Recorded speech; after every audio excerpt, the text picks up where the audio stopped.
Steve Wilensky.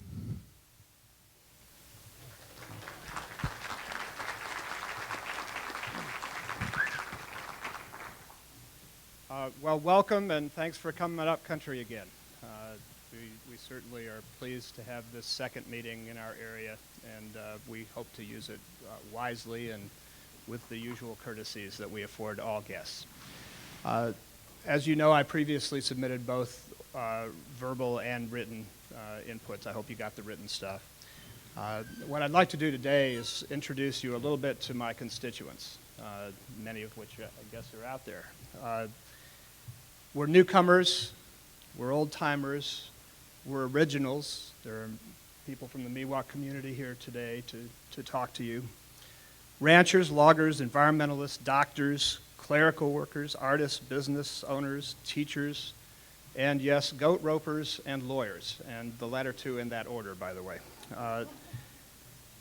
We are kayakers, rafters, family swimmers, fishing fanatics, black willow twig gatherers, hikers, bird watchers. We're Democrats, Libertarians, Republicans. We're Green Party members and declined to states.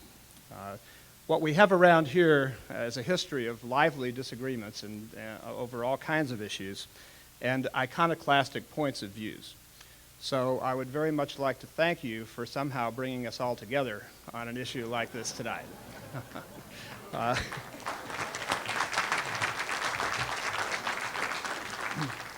Aside from response to your preferred alternatives here, we are unified by a real deep and abiding sense of place and a love for the place. Everybody here either stayed here because it was great or came here because it was somewhere better than where they were. And that's the kind of feeling that you'll get from us tonight. We are concerned, as I suggested before, about the process. We expect a partnership with our downstream neighbors, and we do find that we have a lot in common. You have a need for water, and we have water. That brings us together in a certain regard. But how we handle that transaction is very important. So when you had a citizens committee to talk about this stuff, but there was nobody from our area anywhere near it, that's a matter of some concern. What we're really getting from East Bay Municipal Utility District is mixed signals. On the one hand, you give us the warmth watershed work, which we very much appreciate. You've worked with our kids on salmonid projects. There are so many different things that we've done together. And then suddenly, when something this large manifests itself, we find ourselves on the outside looking in.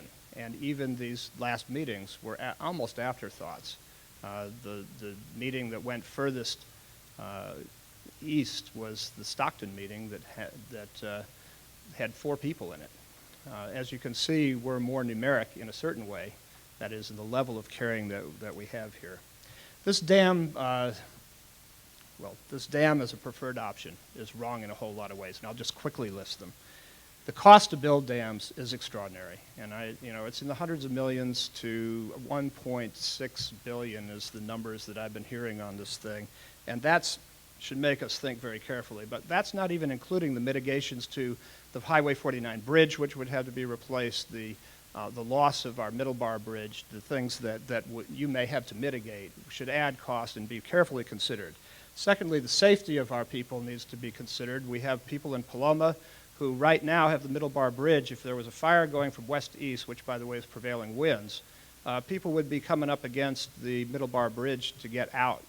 You would have them swim at that point, and I don't think that's particularly, when you talk about the health and safety of people, it's true that there's a health and safety to getting clean and good water downstream, but there's also a health and safety effects for your project in our area. The loss of fishing, the kokanee run, those kinds of things are important to us. Kayaking safety, the recreation that goes on there has brought economy to our area. The 15 years, almost 20 years that we took to open that lower area has brought us the only growing part of our economy in our county, recreation, tourism. What would happen here would be the loss not just of lands and people's homes and businesses along the river, but also the key element of our long-term economic plans. And so please consider that in the cost as well. The other thing that harms us is all the plans that are going into this area, including things that you're working with us on, things like the Coast to Crest Trail coming right along the area that you're now planning to flood, or think it as a priority to study, I should say. These are, again, part of the mixed messages we're getting. We have great cooperation on building the trail, and then we flood it. My hope is that you will look at those things as you consider our fate along with yours. Now, there's a couple of, there are viable alternatives, and the thing that strikes me as particularly galling, I guess, is that we're going into, as a country, we're talking about technology. Are we going to actually embrace the future, or are we going to keep looking backward? Are we going to rely on fossil fuels and go down that route, or are we going to actually rely on something new that we ourselves can control our destiny over? The same thing comes true of dams. This is something, why aren't people building them anymore? Well, for one thing, they don't pencil out very well. The water costs a lot. We say farmers are interested in getting more water, but if you take a look at the cost for this particular dam, the amount of cost per acre foot is way beyond what any of our farmers and ranchers could ever afford. It just doesn't work out. Now, the technology, it sort of reminds me when we talk about dams, this is kind of it's almost charmingly retro.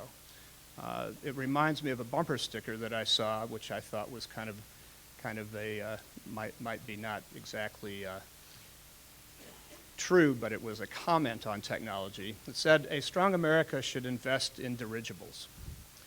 The same thing here.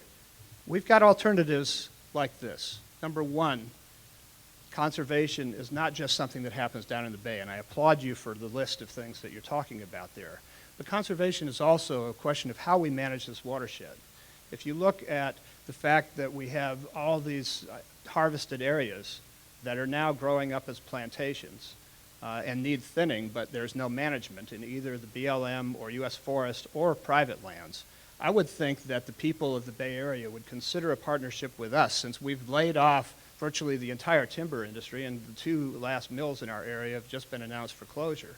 If you've got billions of dollars or even hundreds of millions of dollars to spend, why not invest in the maintenance of your watershed? Why not invest in our local economy? Why not invest in the local people who know how to take care of this? Why not invest in the actual love of the place that you could capitalize on for your own benefit?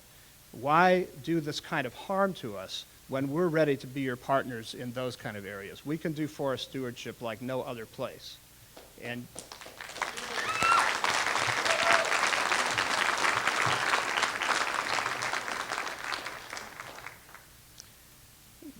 what I would say in the end is, real partners don't treat each other this way. We're ready to step up and do our share.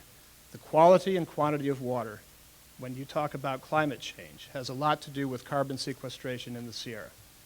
Has a lot to do with what we do on the slopes leading down to your rivers and watersheds, and I should say our rivers and streams. We share this, and our fates are indelibly intertwined. We would ask you to consider that in an equal partnership, not one in which you tell us your preferred alternatives, hold somewhat ex post facto reviews of it, and ultimately go your own way despite the strong reservations of the people in this area. I do thank you for coming, but please don't go down this road. Take a look at our alternatives. Desalinization is something that most other countries, or many other countries, look at the Mideast, they don't agree on anything. And yet they're actually producing this new technology in a strong way. Yes, there are environmental issues, but there are people who are overcoming those, and ultimately the cost of energy, if you were to think in multiple new technologies, think about the amount of sun that we get up here. You're all in the fog, and it's tough down there, I know. But why not use our solar capacity to send PG&E enough electricity to be able to run your desalinization plants. That's an investment we'd be willing to make in you, and maybe you should think about that kind of partnership in the other direction. I do thank you again for being here.